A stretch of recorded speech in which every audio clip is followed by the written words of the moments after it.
Hi again then guys, and welcome to another breakdown of a specific free car of the month of course, in Forza 7, and this one is going to make a lot of Gran Turismo fans pretty jealous, at least if they've been around in the franchise for a long time, because this is an icon, a legend, a unicorn if you will, of the Gran Turismo franchise back from GT2.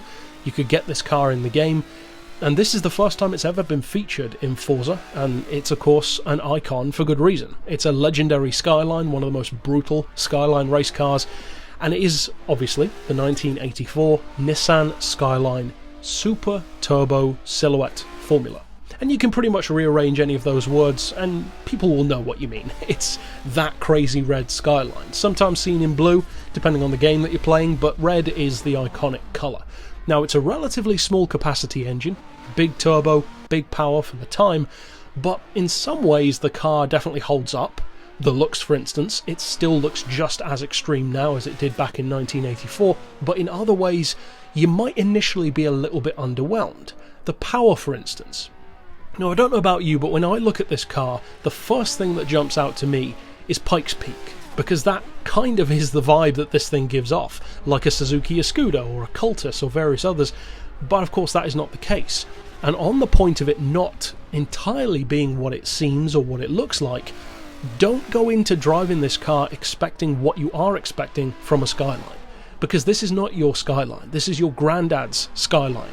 It doesn't even have all-wheel drive, there's very little electronic help for you, it is not a forgiving car, and it's not heavy. So pretty much opposite to everything that the Skylines would become known for from around the R32 onward, where they did become, for the most part, legendary for stuff like the all-wheel drive, the high curb weight, tons of tech, and they're all the better for it.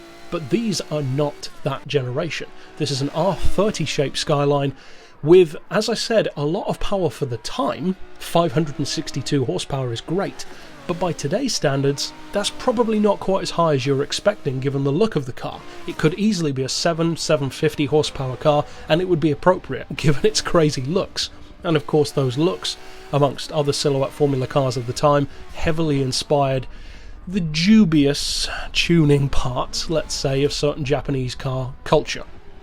Personally, I'm not a fan of those.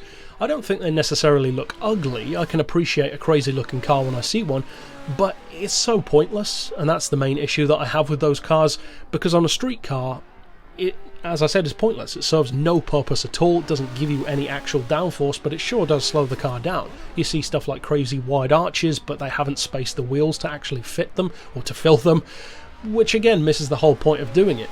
With this car, they didn't make it look crazy for the sake of it.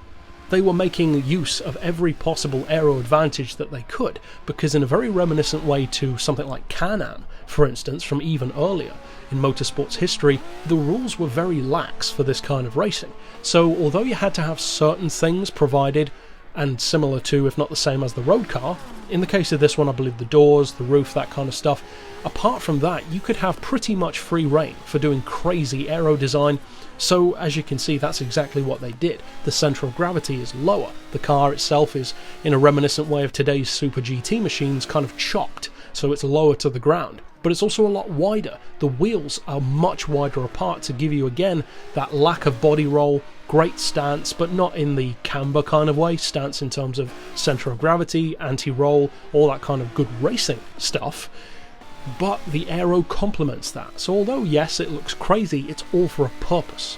And consequently, because of that, even though 562 horsepower, just under 400 pound-feet of torque may not sound crazy, when you combine that with this level of aero design, which was peak for its time and in its era, and a really, really low weight, a good 400 to 600 kilos lighter than you'd typically expect a GTR to be. If you ask the average Joe, who knows something about cars at least, how heavy do you think a Skyline is? He'd probably say 1500, 1600 kilos, something like that. And of course he would be thinking of, again, one of the more modern machines with all-wheel drive and a ton of tech. This is not that. It's raw, it's simple, it's stripped, cage lowered, untouchable as the saying goes, and consequently it barely weighs more than a ton. 1,050 kilos is brutal, and it means that even though the power isn't insane to begin with, it still puts out literally the same horsepower per ton as a Veyron, and that has almost double the power. Now of course it has a lot more weight as well, but 535 horsepower per tonne from a 562 horsepower car is really healthy. Now the category isn't ridiculously high for this one, it's S799, which is a pretty nice level to be at, and of course homologation can change that anyway. And incidentally, even though obviously you don't have to buy it, even if you did, the price is pretty good. 160 grand for a car as iconic and as recognisable as this, that's pretty good. Even if it's just a collector's piece, I would say it's definitely worth that. What about, though, the performance? Because we have a number of cars that are like this, they look like it, they're great rivals for it. So how does it perform? Well, that's what kind of surprised me, because it's challenging. This car is a lot more slippery than I expected it to be, given the amount of aero work that it's had done with those huge sticky tyres on the back, 19-inch rims, which was unheard of at the time really, and a relatively modest amount of power given the amount of downforce you've got. It's a lot more challenging to drive than I expected it to be. It actually feels more raw than some Grand Prix cars from the time. Now, that isn't bad necessarily, because you want the car to feel authentic, but it does certainly mean that less experienced drivers, new players to the game, you're going to need to take care with a car like this, because even compared to other silhouette cars like the Free Mustang, for instance, the IMSA Mustang that we reviewed a little while back, that makes this look like a completely different category of vehicle, even though they're so similar. The Mustang is completely forgiving, a number of others are as well. You could argue maybe too forgiving. This one is not at all. The brakes, for instance, you have to brake at the perfect time. And although that sounds like an obvious thing to say, if you brake just a little bit too early, you'll stop way too quickly, because they are powerful brakes. But then the ironic thing is, if you brake a little bit too late, it really exaggerates that on you and you'll just full on run off the track completely. So you really do have to find that sweet spot. And in terms of the handling, even with the full downforce setting, which is what I was running, which incidentally is the only thing that I changed about the car, everything else is completely stock, with higher downforce, it was still trying to slip around out of every corner. So the biggest single piece of advice that I would give you for this car in particular is, again, an obvious one, but it's still one that's easy to overlook when you're actually driving, and that is throttle control. Do not try to pile 100% power onto the pavement with this car out of every turn. You can't do it. And you can see, as an example in this video, when I do that, it gets the tail out every time and spins up the tyres. So you need to ease onto the throttle, allow the power to build, allow it to spool up, allow the downforce to do its thing as well.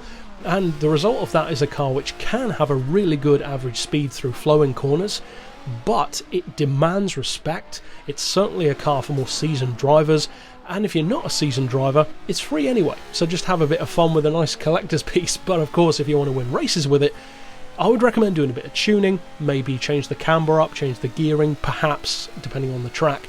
But with the right kind of tune setup and with the right amount of respect, it's a pretty good car, I think. It won't win everything, because there are other cars which are similarly matched even from its time, but it's an icon for a reason. It definitely has the potential to win, and I think it's a pretty awesome car to have included free in the game. But that's it for this pick overall, of course. I'll see you guys next time, and for now, as always, thanks for watching.